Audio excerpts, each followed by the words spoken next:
and rang up the shul and said, "Where's the Mohel?" And they said, "Oh, we don't have anything like that around here."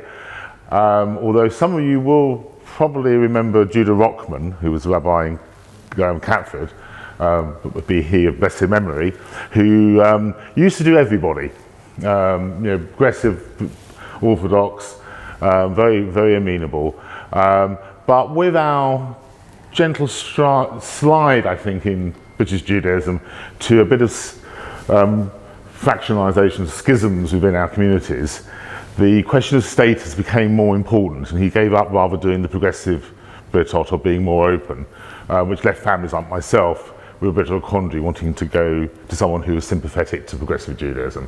So we took Adam up to North London, had him Brist, and I thought that's the time I ought to train, because there wasn't anybody really doing the Britot in the south of London. And since then I've been circumcising away, fitting in with my general practice, and probably see 3 or 4 families a week. Comes down to a rule of thirds usually. A third of my circumcisions are for families who are halakhically Jewish by anybody's standards.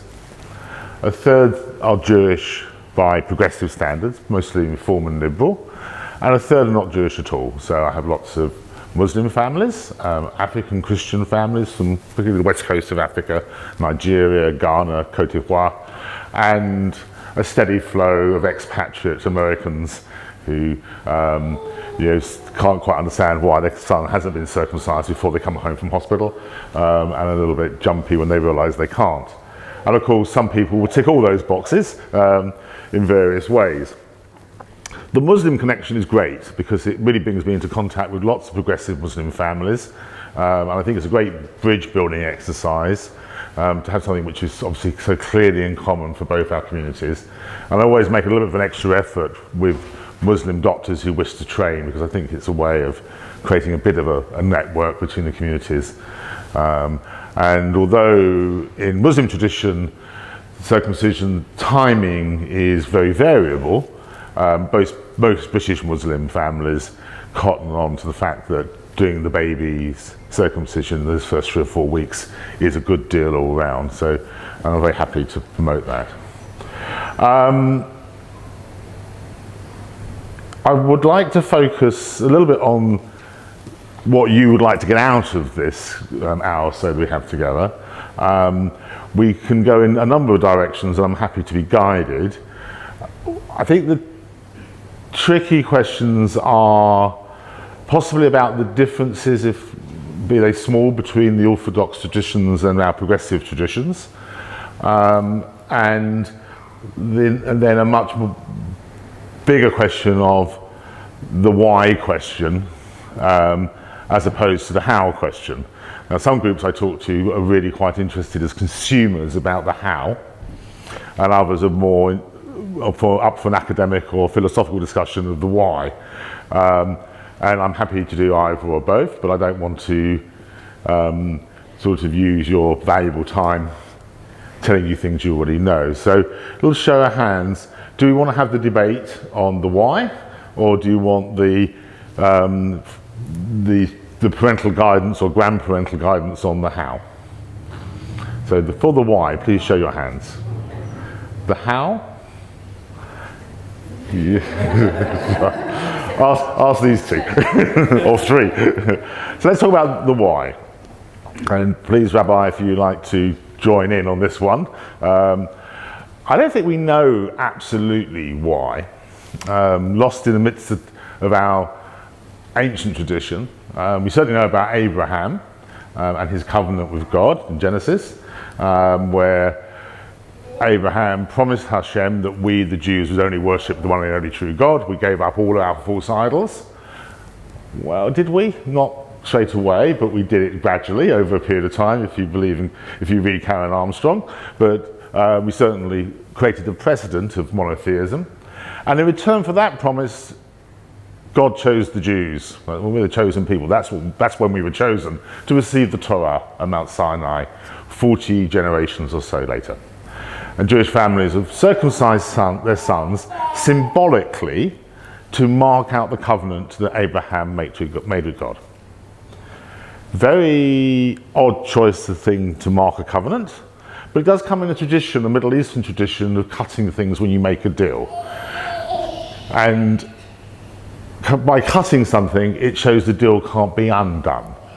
So when Menachem Begin and Anwar Sadat made the Camp David Accord, they cut bread together as symbolically to show that that deal was binding and it couldn't be ignored. It could be thrown away and started again, but it couldn't really be that that particular covenant or deal was lost.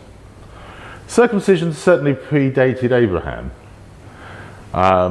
And he was tapping in to his new theology to themes which were strongly identified with by the people, his people and people who were around him.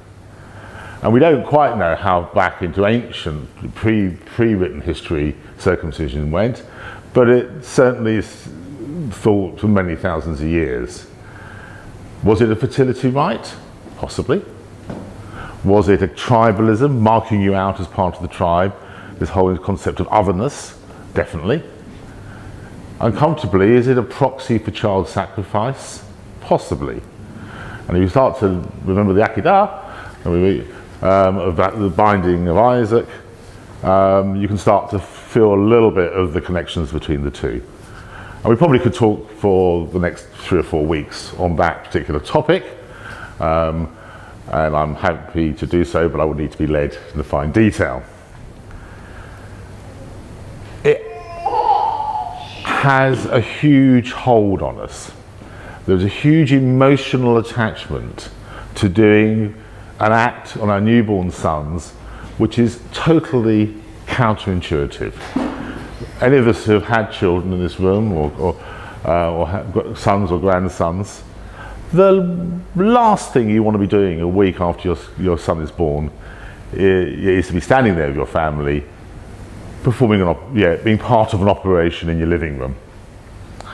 And therefore, in many ways, for us, it's a test of our obedience and of our connection with our Jewishness.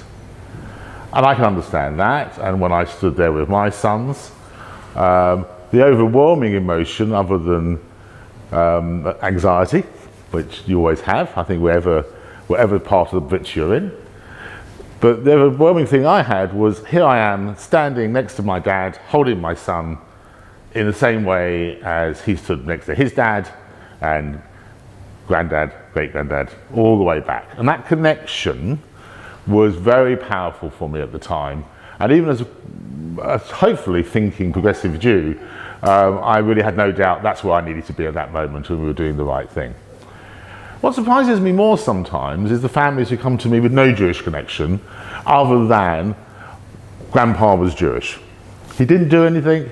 He didn't marry in. He didn't keep a kosher home. But I'm here with my son doing the circumcision. And we got lots of South London families who come to me who their Judaism is 2, 3, 4 generations back, but they still circumcise. Quite amazing, just as a side, I'm a GP in Wallingham. On my list I have 3 families called Cohen, which is my name also. None of them are Jewish. So I'm not sure I would hang on to the name if I wasn't Jewish, but they have. And I think we have a particular South London factor here that there are actually many families with some Jewish background who made their life in South London who are not traditionally Jewish. And probably more so than you would meet in a community, in a wider community in North London. But anyhow, so it does hold us, it does draw us in, it is very emotional. And most of us, when it comes to it, are sort of accepting of the reality of it being done, nervous about the actual event, definitely having some doubts, as you told it the night before, and even more so if one parent wasn't born Jewish or isn't used to circumcision. But most of us as families swallow hard, get on with it and do it, and once it's done we move on. However, within the Jewish community and progressive Jewish community, and more widely, like everything else we do, we are questioning. And I think it's very healthy for a community to question what we do and why we do it. That's why I made the journey from all. And I think should be at the centre of all our acts. And I think to do things through obedience, although has its virtues, doing things by choice, even if they're the difficult choices, I think is of a higher moral standing. How to have that debate is actually quite tricky. There are lots of voices out there which ring quite strongly in people's ears.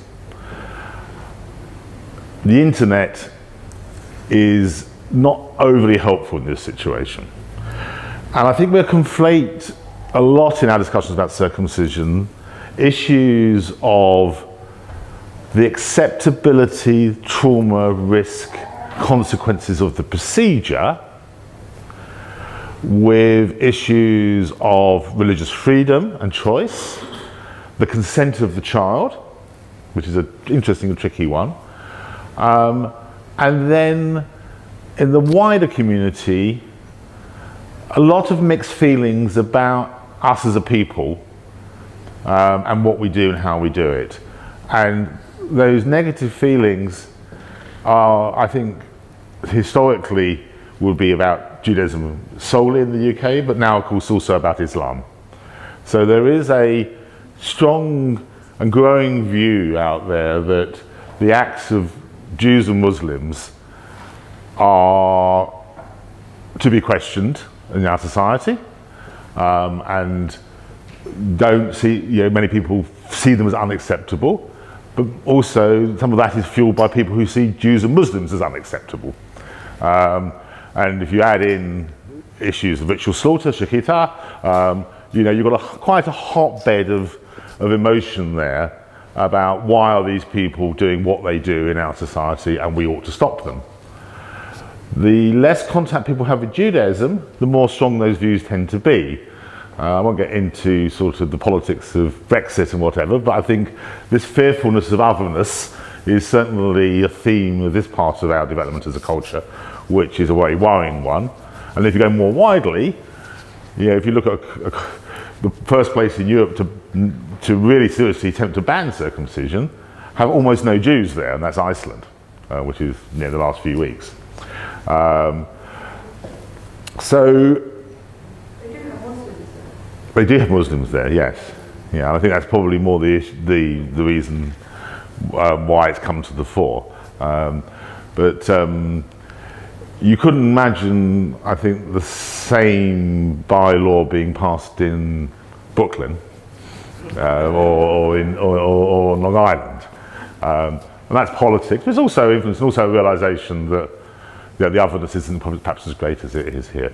Germany, of course, also had a good go at passing a local law in Cologne a few years ago about circumcision, banning circumcision. They actually had to reach a compromise and about under what circumstances circumcision could be carried out to address concerns of safety.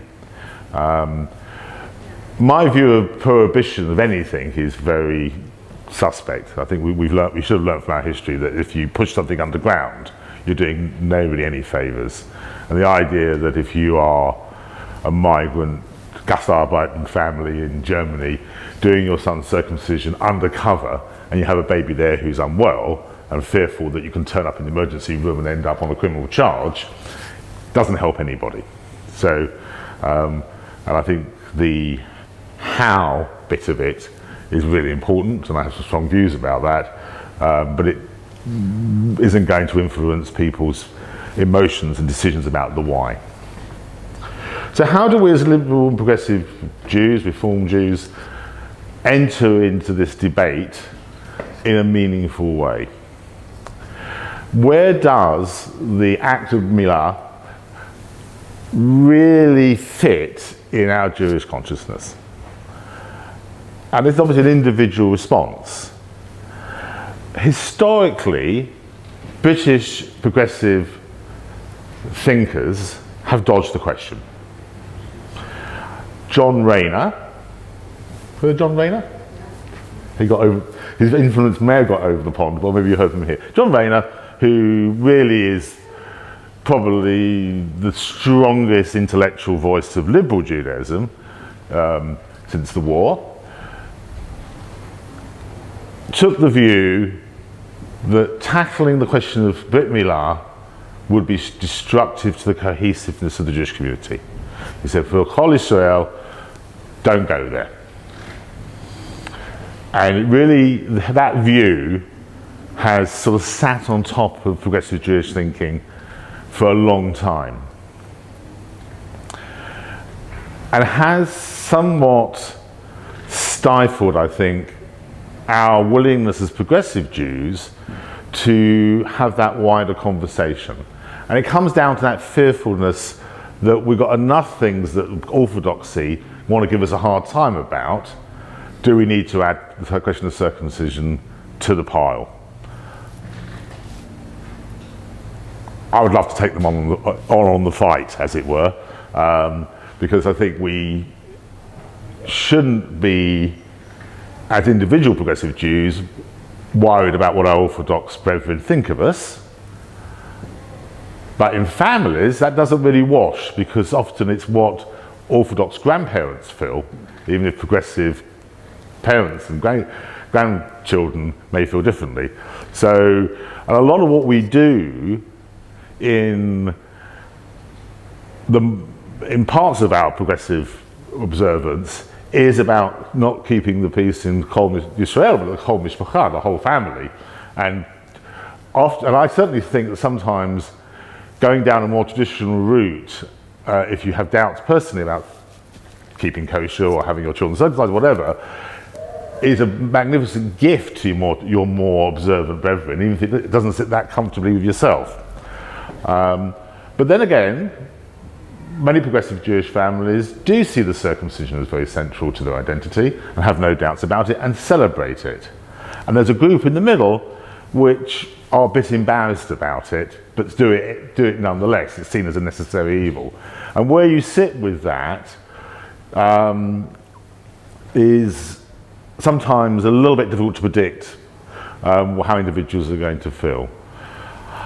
I encourage parents or pre-parents to think about what they really feel about the whole concept of the covenant and the circumcision, rather than focusing too soon on how it's going to be on the day and how the baby's going to be that night, because that bit we can deal with. But if you've got families coming to me, and they do, saying, should I do a circumcision? Why is it so important? I'm not really going to start to campaign to get people to circumcise their sons if that's not what they're going to do. And I know that different parts of progressive Judaism will have different views about the consequences of not circumcising your sons, but I think do myself out of business here, it can be a valid, argued choice, and I think we have to embrace that.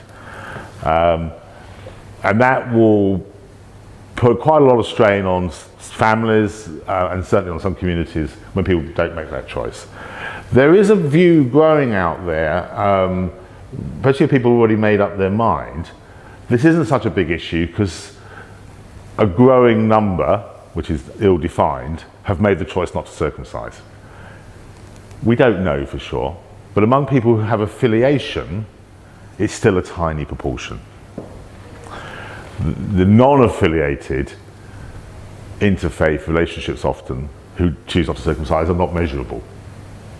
Unless we start to survey people, putting, I don't know, we could do it on the internet perhaps, but I don't think it's going to really work. But most Jews who are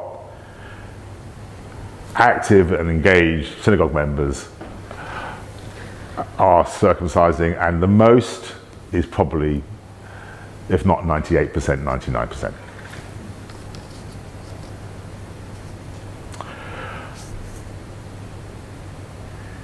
When I sit with non-Jewish colleagues particularly, the main objection to circumcision among those who are knowledgeable is not the how. It is the two issues of consent and the discussion about circumcision in relation to how we feel about FGM, female genital mutilation. Consent is interesting because we've already consented for quite a lot of stuff for our children, of which they can have no choice. First of all, we've chosen to have them, which is beyond all of our choices. Who we've mixed our genetic material with to produce our children is a choice that we make. We're certainly going to make a choice about where they're delivered, almost certainly going to make a choice about whether they're immunized or not, and we're probably going to make a choice about whether they're educated or not. But the circumcision altering the child's physical identity lifelong, we don't seek their consent. We could discuss. How can we consent unless we say we're not going to circumcise until we're adults? Which is feasible. I don't think it's particularly kind.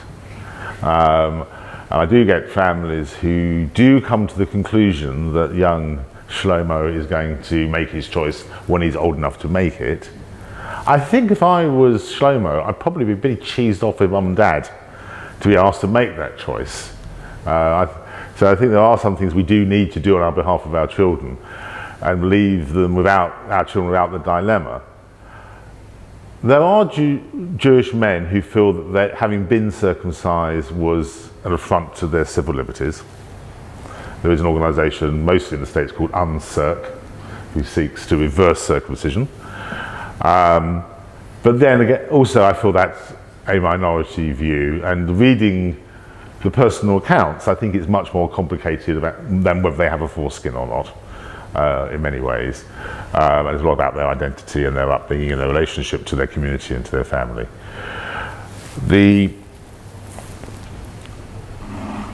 So most of the people you speak to know no different in our community about their penises, and most, except for Woody Allen perhaps, are happy with what they've got, and they don't give it a second thought.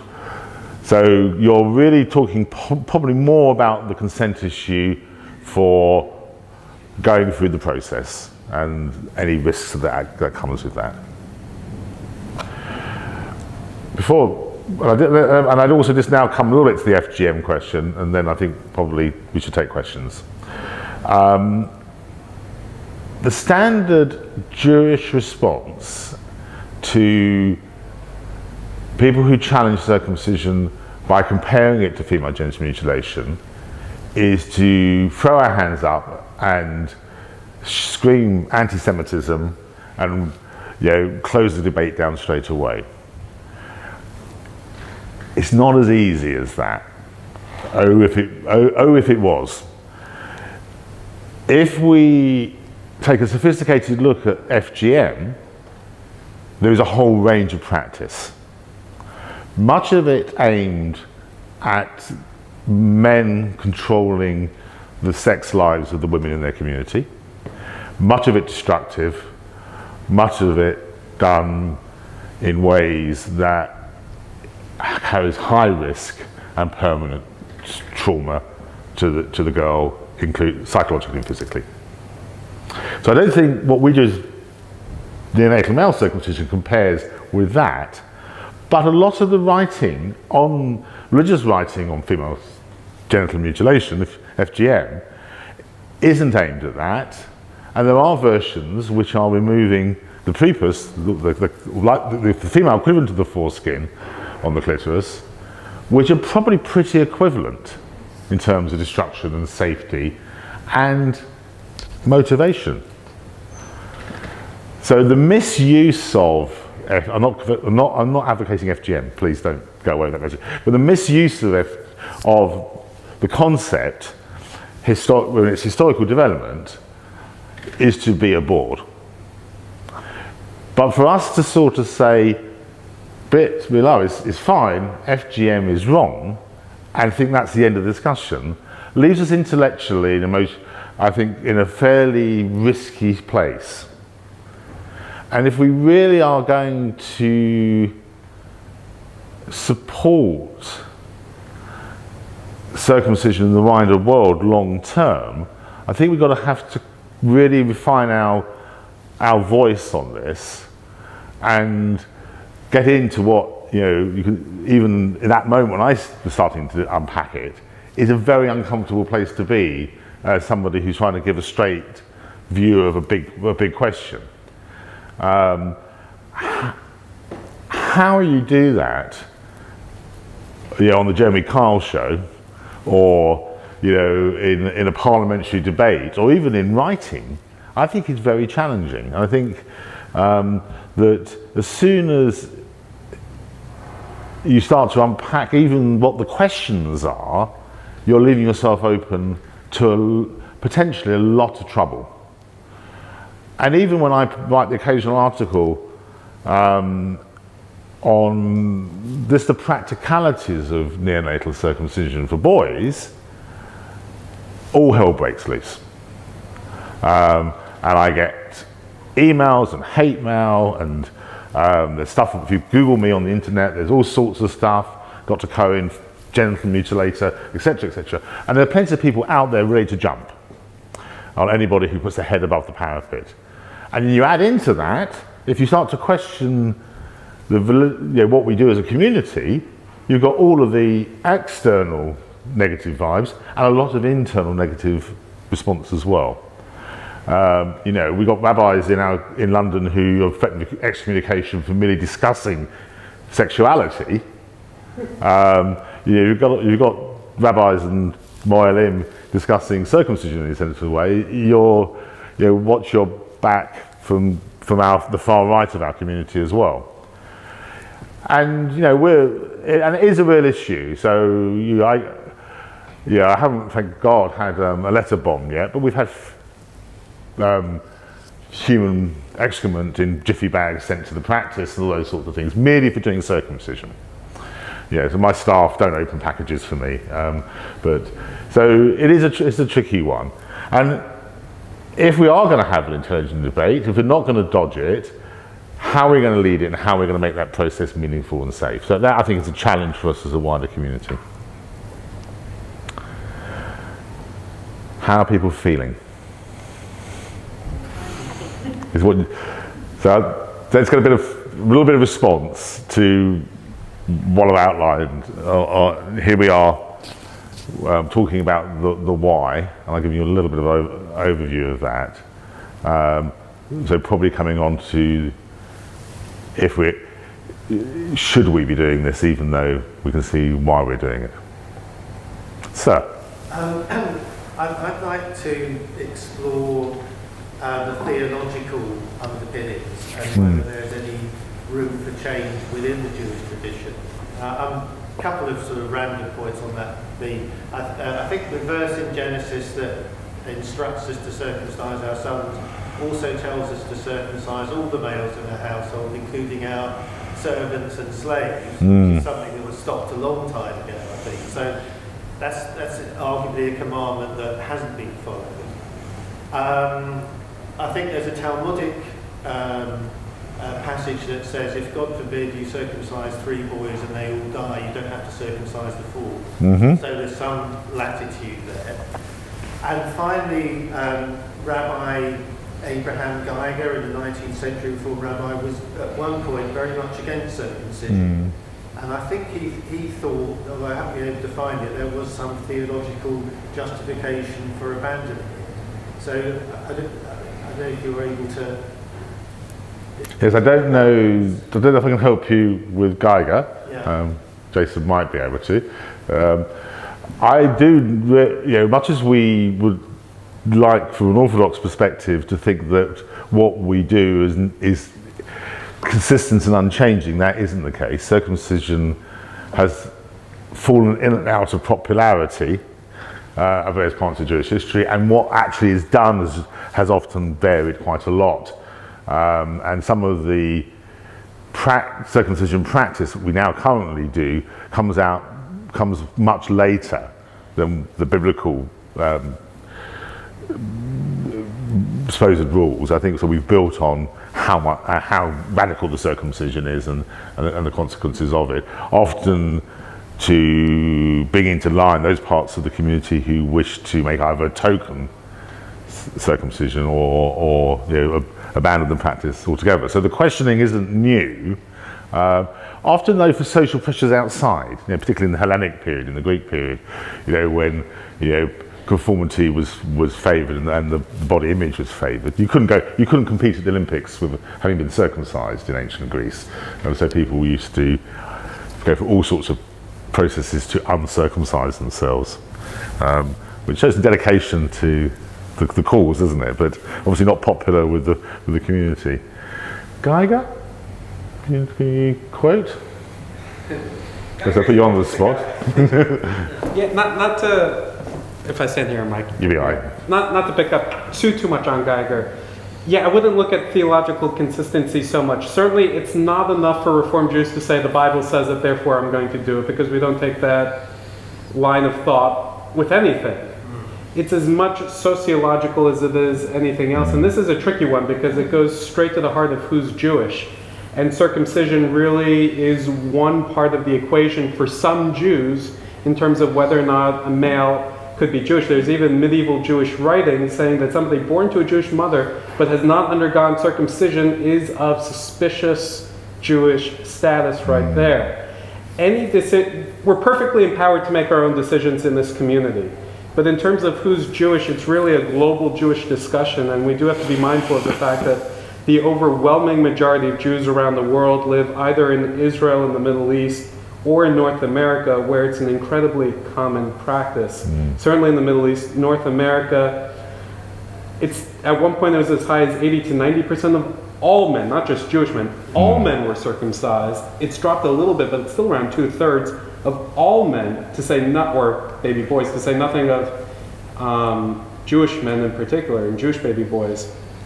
So if we want to start, we are perfectly empowered as European Jewish community to have that conversation, but we do need to be mindful of how it would be accepted in the wider Jewish world. And theology is off, and Abraham Geiger was European, remember, he was German, not necessarily from the 19th century when there wasn't a huge Jewish population in Israel or North America for that matter.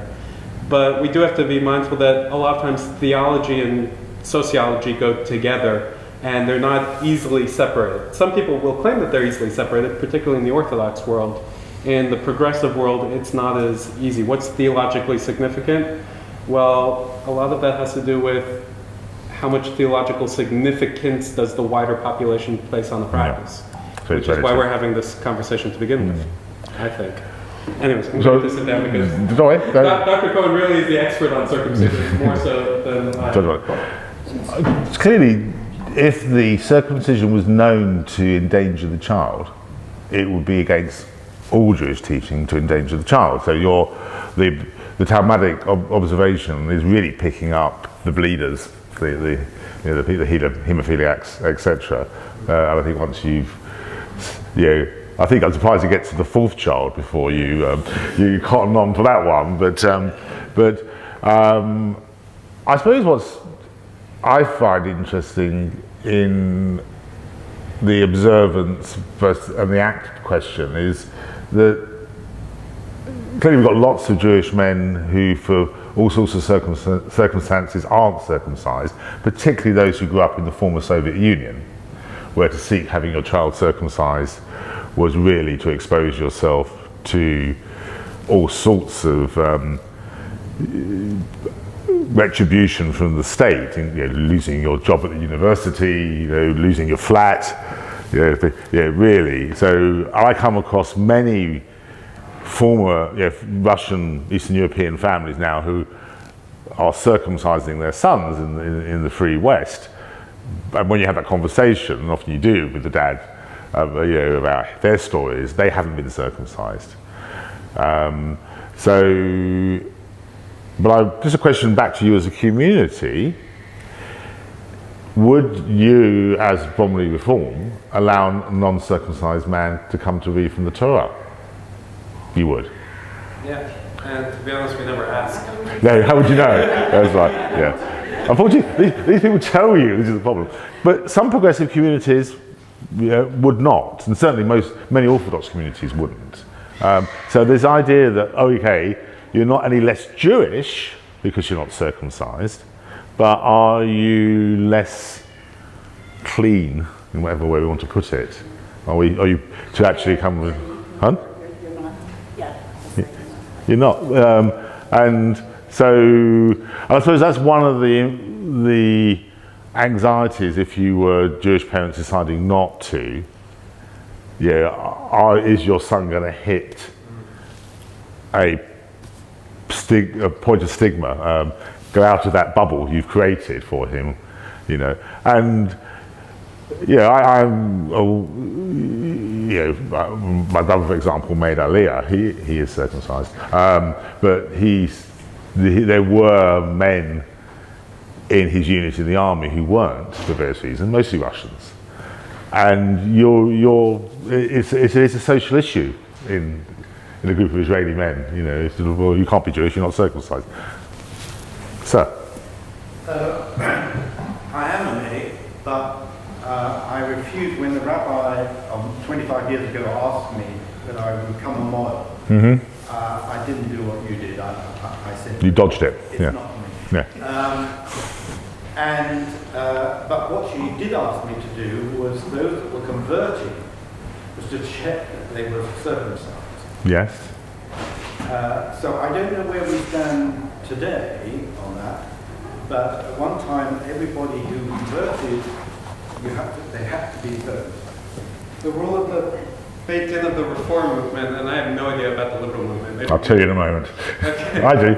Yeah, the Reform movement, for purposes of conversion, as a general rule, up to 6 months you need to be, and after you're an adult and you can consent on your own, we don't ask it for children basically after 6 months to convert, and outside of that, if you're an adult and you have a medical reason not to have circumcision, then the requirement can be waived. And we're pretty lenient as a Reform movement in terms of reasons. One, for the most part, just get a note from any medical professional, preferably Mohel, but any medical health professional, say that they recommend against it, and that's usually okay. It could be for mental health reasons or physical health reasons. But you're saying the norm would be to expect it. The norm would be to expect it, and the norm would be if somebody's already circumcised, either proof of circumcision or to go to a Mohel to verify, which we've done a few times recently. Hatafat Brit, which is drawing a drop of blood if you're already circumcised. It varies from sponsoring rabbi to sponsoring rabbi whether or not they require it. The Beit Din formally doesn't, but a lot of rabbis, individual rabbis do. I personally do. But that's a very minor thing, Hatafat Brit, taking a drop of blood. Compared to adult circumcision, it's not apples to apples. Oh, no. I don't know about the liberal. In case anybody doesn't appreciate it, to go ahead with it as an adult, no trivial decision. No, it is no trivial decision. There are a fair number. If you're really anxious about it, we waive the requirement for people whose anxiety is at such a point that it becomes a mental health issue, in which case the requirement is waived. Come to the moment, just to fill in the liberal bit, which is very similar, and people are sometimes surprised that it's still expected that a convert will be circumcised, with the same caveats that if it's in the medically inappropriate, and it's a bit like the 1967 Abortion Act, isn't it? It's mental, and if it's seen to be psychologically disadvantageous to the patient, that's a good reason. It's a pretty liberal view of that. But what we do insist upon is that people make an informed choice. So coming to the Mohel rather than necessarily to their GP allows a proper conversation about what this really entails. Circumcising adult men, I don't do personally, I have colleagues that do, can be done as a local anesthetic procedure in the practice, and that's often done. And it is a bigger deal. It's a few weeks off work, and it's quite a big issue. And I think that it's very hard to instruct a man how to feel about his own sexual identity at that stage. I think that's a big ask. But the converse to that is that I have met male converts who the circumcision was a really important part of that journey, including a patient of mine who's sadly passed now, but he was in his late 60s, Jewish by anybody's standards, Jewish mother, but brought up by a non-Jewish grandmother, and knew no Judaism, wasn't circumcised, and in his retirement as a cabbie went on that journey, including asking to be circumcised, and everybody said to him, "You don't really need to do this, and he said, "No, I really want to." And he was a patient of mine in the practice, and I knew him for another 10 years or so after done it. And he said, best thing he ever did, he found that symbolically completed his view of himself. So you can't really prescribe how people are going to feel about it. But we can arrange it if people seek it. Sorry, I blocked you. I think it's really interesting, this idea of a drop of blood is acceptable if you've already been circumcised. And it strikes me, is this about the physical thing, or is it about a ritual where we make that covenant? If a drop of blood can make that covenant, why should that not be enough for any circumcision at all? And I'm conscious about what you said about the Greek athletes. My understanding is that circumcision was a much less significant procedure, and the rabbis after that changed it to prevent this Hellenistic way of life. And so the circumcision became a much more bigger deal, taking more of the foreskin off. I don't understand the technical details of it, but so I don't understand why, from a reform perspective, we shouldn't be saying that drop of blood is good enough for one person, it's good enough for everybody. And that's a view which is getting some momentum. I am now starting to have families who are contacting me and saying, and it often is that one parent isn't Jewish or wasn't born Jewish. We're not comfortable with circumcision. We are very keen, though, to symbolically honour the covenant. And can we do the token drop of blood rather than a Brit Milah? Oddly, most of them then decide either not to do it at all or to do the Brit Milah. And the argument which goes against it is what we've already alluded to about matching the rest of their Jewish mates, and because in the cell, not leaving with them the same dilemma of having not been circumcised. But I think that has a intellectual foundation to it, which I think should be considered. Yeah, I don't particularly go for that. I'm circumcised. My best friend, who isn't Jewish, is circumcised. We were the only two people in the class who were circumcised at our school. Yes, it was different. No, it wasn't a problem, and you just get on with it. It's there. What are you going to do about it? I mean, I understand for some people who are going to boarding schools or whatever, it may be more of a trauma when they get up to their mischief or whatever. But whatever they do, yep. But I mean, I compare it to redeeming the firstborn. To away from that mucky stuff. Redeeming the firstborn is something that is done standard. I was redeemed. I'm a firstborn, and so my parents paid with a gold coin to redeem me at the same time as the circumcision. And to a Mr. Cohen, who may be related. Probably not, but...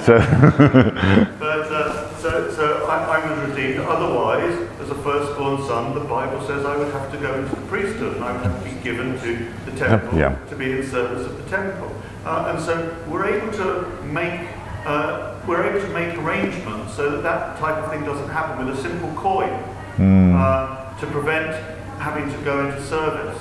And it really strikes me that Judaism has always been adaptable, to be able to say, you know what, we're not going to demand that this person goes into a temple service, particularly since there isn't a temple. But even if there was a temple, we still wouldn't expect them to be in a temple service. And similarly, if the parents didn't want to go through a full circumcision, I don't see the problem of this drop of blood arrangement that is still perfectly acceptable. If somebody's a haemophiliac, they can still be Jewish if they're the fourth born son and their three previous brothers have already died, then it's perfectly acceptable for them to be uncircumcised, be Jewish and carry out their life. And I just don't understand why, as progressive Jews, we're not prepared to make the same arrangements. And I understand. No, I entirely agree. Again, bad for business, but I think that's a really coherent viewpoint, and I think we will see that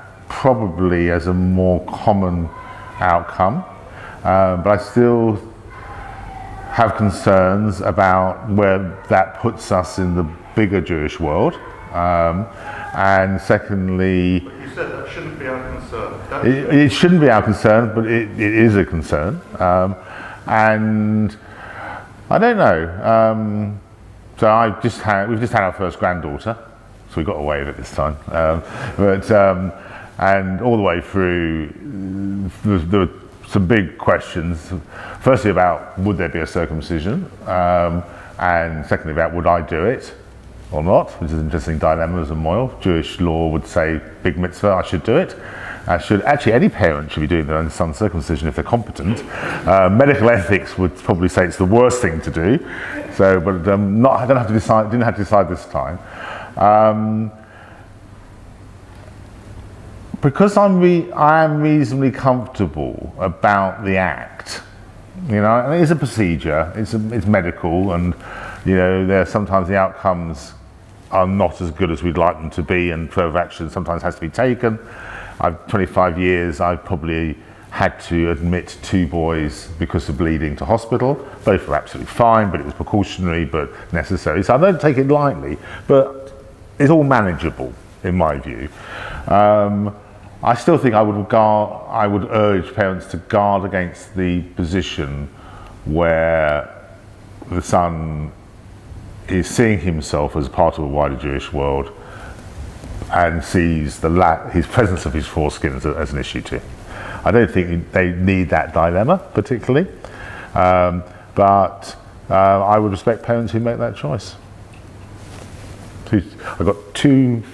So you're as staff, you have to go second. You. Then it wasn't a line of 3; it was only a line of 2. Yes. As progressive and egalitarian Jews, Yes.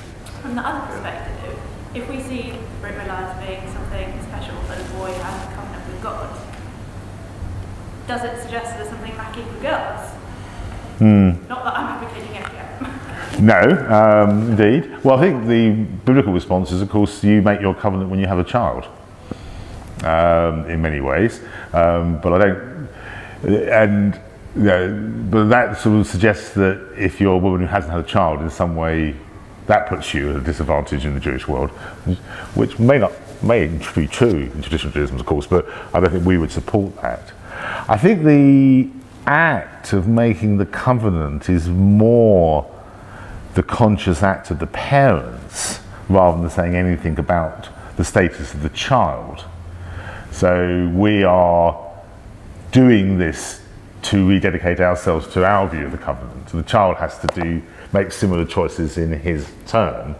But I do agree. I think that I've been given and asked a straight question by progressive families: don't make a big fuss about the Brit, but make a big fuss about your baby blessing or the celebrations around the arrival of your child, regardless of their gender. And I think that we've done, as movements, we've come quite a long way on that. I'm to share this with you. Probably not the right thing to say here, but when we first moved to the area, we were having a look around for synagogues, and we lived at that stage in Causden, so we found ourselves equidistant between Kingston and Bromley, and we had been liberal in Bristol where we were before, And I remember upsetting your predecessor, Sylvia Rothschild, who's now a very good friend. I circumcised Rafi and everything else. But and how I upset her was on the inquiry forms. At that time, I think it still does here, you put the names, the whole family, in Hebrew and English. And I put my first son down, Shimon, Yonah, Ben, Hillel Kalman, etc. And for my daughter, I just put ditto for the sort of the longer bit, because it's quite a small form and quite a big name. And she went ballistic with me. so your daughter's a ditto then, is it? Anyway, so I've caught up, and personally speaking, my journey into progressive Judaism started a long time ago. It would definitely was confirmed by having a daughter. The idea that Miriam wasn't going to have bat mitzvah, it's highly equivalent to the bar mitzvah and Kabbalat Torah, etc., etc.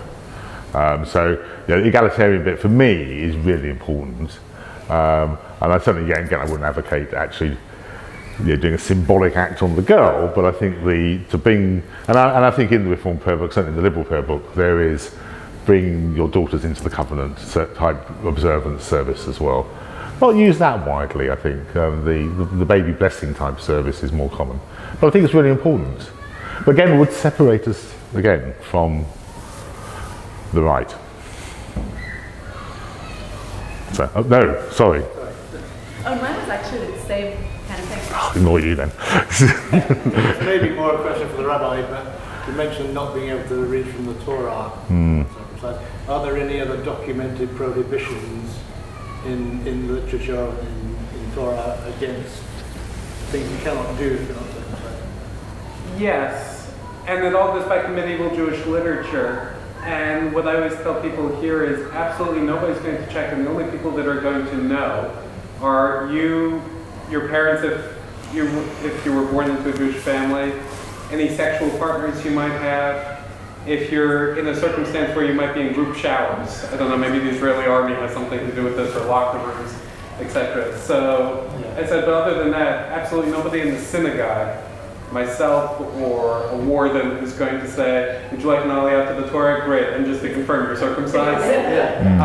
So there really is a matter of privacy there. Theoretically, yeah, there is that stuff in medieval Jewish literature. I have to be honest, I've been to plenty of Orthodox synagogues and been offered aliyah, and never have I been asked, are you circumcised? I usually take it for granted that I'm wearing a kippah, I'm wearing a talis, I'm holding a siddur, and they seem to know what I'm doing. And you have that certain swagger, don't you, in your walk? And I'm not, holding the prayer book upside down, or looking around trying to see what page my neighbor is on.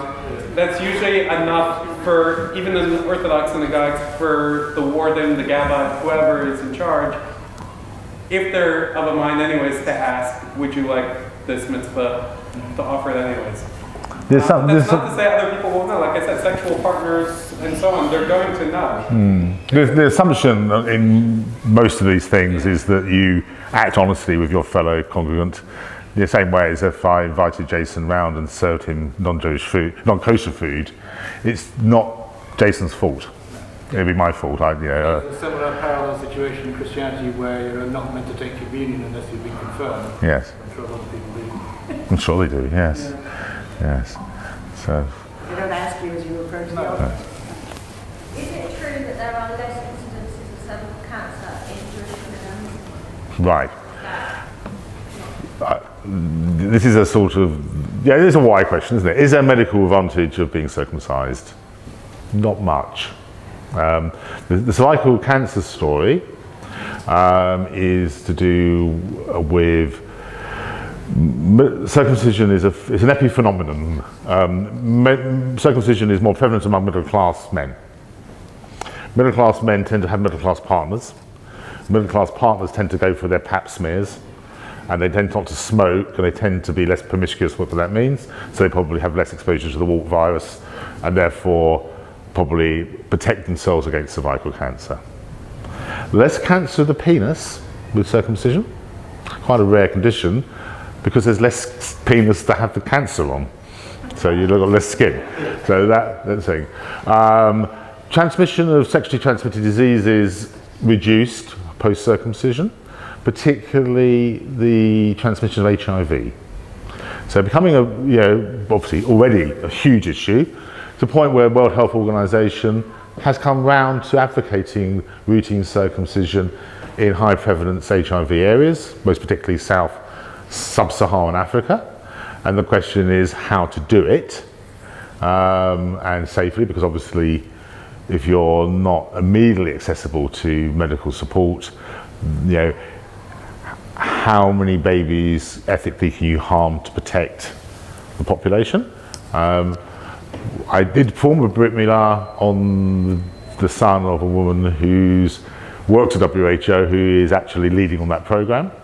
So she came back to have a circumcision in the UK, and she's actually very pro-traditional Brit Milah because it's teachable, it's very low tech in many ways, and also ticks the religious requirement, which was very important for Muslim families as well. So that's probably the only real selling point. The only other thing I sometimes bring into that part of the conversation is that there's nothing wrong with a foreskin. It's a healthy organ, but it does have to be looked after.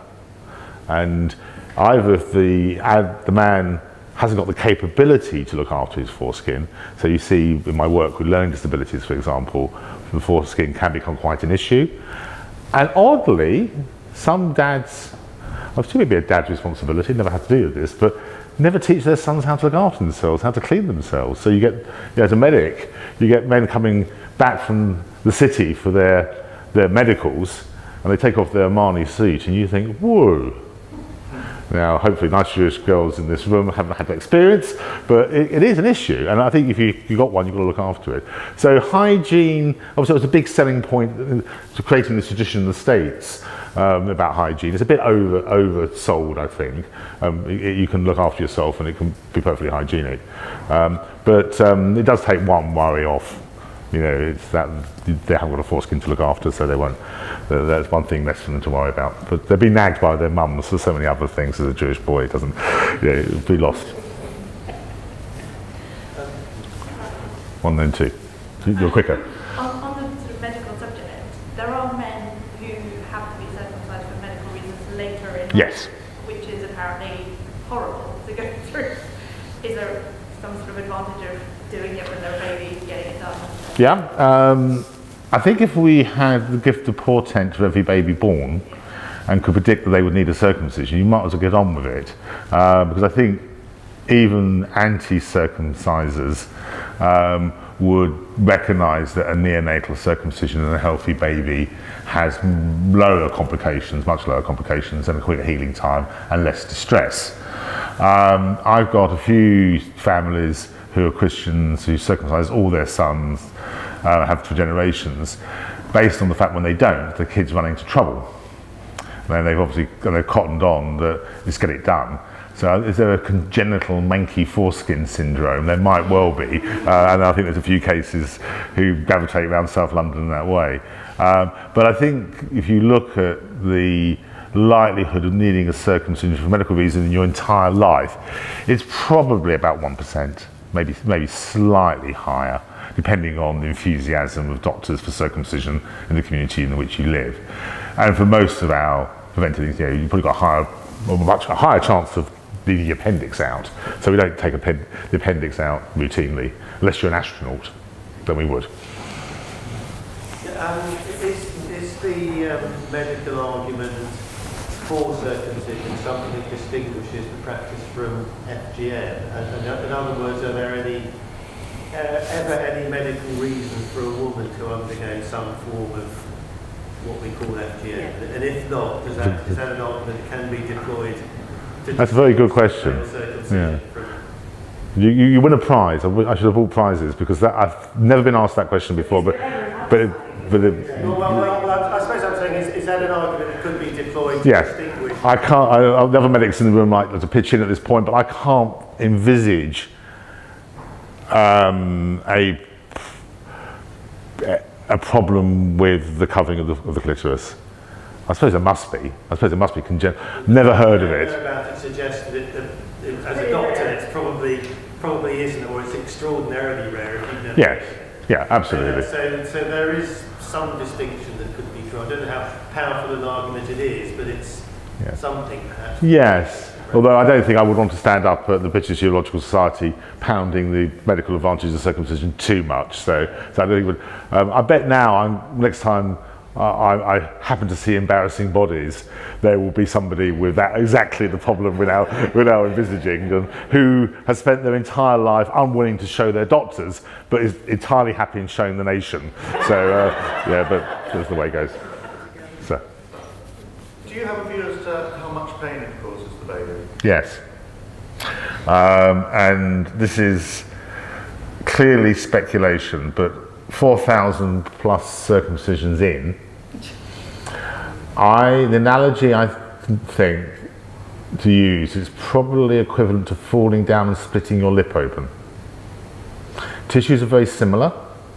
It reacts in very similar sort of ways. The degree of bleeding and swelling and recovery times are very similar. I never perform a Brit without adequate anaesthetic and analgesics.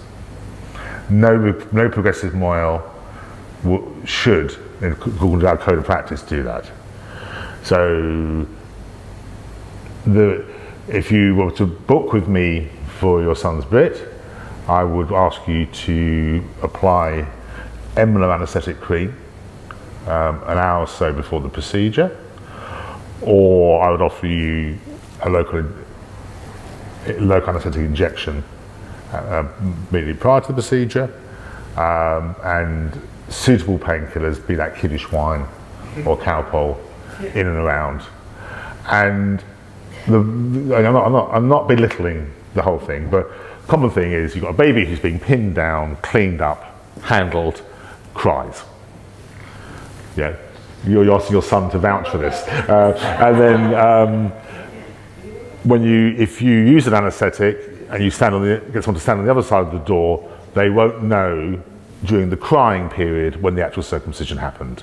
At a more traditional Brit Milah without an anaesthetic, there's a cry and then there's a crescendo of a higher pitched cry when you do it. Babies come off the lap stressed because, heavens, what was that all about? 15 minutes or so feeding, cuddling. They settle to their feed, bit on and off. They usually then let out a burp or something worse and fall asleep. So usually the whole procedure of things, by the time I'm sort of had a cup of tea and a bagel and we've sat down and talked about how you're going to look after the baby and want to check the baby, they're usually fast asleep. Yeah, is it traumatic to pin down a baby? Yes, of course it is. I think you wouldn't want to do that. We do for the immunisations. The problem we have is I think we actually have changed our sensibilities about doing things to children who are awake. When I was a junior doctor in casualty, if you brought your kid in with, with a gash across their scalp or whatever, or their leg from them falling off their tricycle, we would just wrap them up in casualty and stitch them up. We don't do that anymore. They're admitted to the paediatric unit, they have a general anaesthetic, and that's, yes, it's probably right in many ways, although there is a risk of doing that. Nobody's going to give a general anaesthetic to a newborn baby. So I've had conversations with paediatric anaesthetists, and they say, well, if we're going to go down that route, the earliest we'd entertain it would be about 3.5. Preschool, but not any younger. Just for the safety of the general anaesthetic. I don't know if any of you have been unfortunate enough to take a 3 or 3.5-year-old for routine surgery. It's not fun. It's traumatic. A very insightful, non-Jewish paediatrician wrote in the British Medical Journal in the personal view section about the experience of taking her son for a medically required circumcision at the age of 3.5. And she was so traumatised by it. And the child was equally traumatised.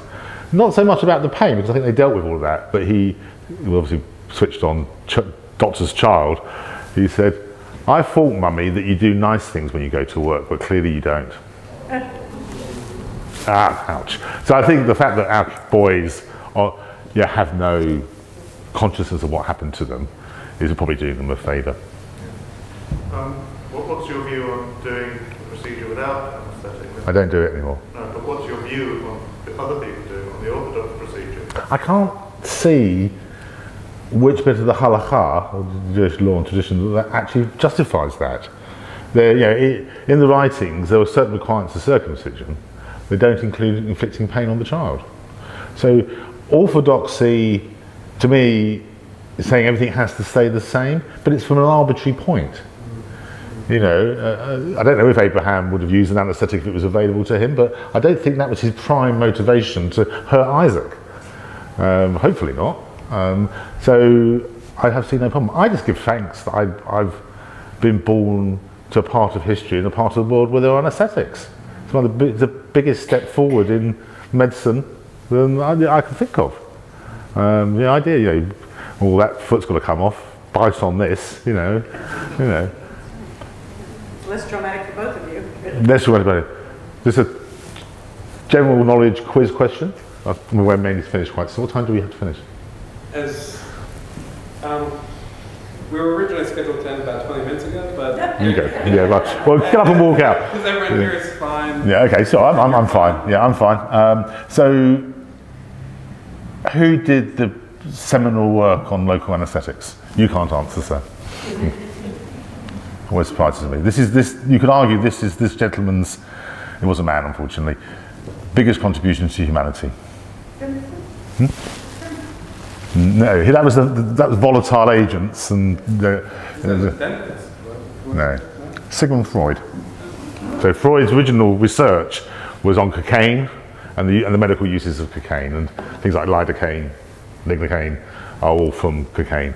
So his development of local anaesthetics, you could mischievously argue, was the most important thing he did. But depends how you feel about psychotherapy. So another question.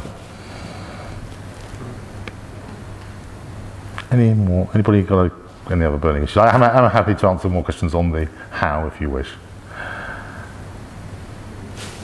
Well, let me just say, unless you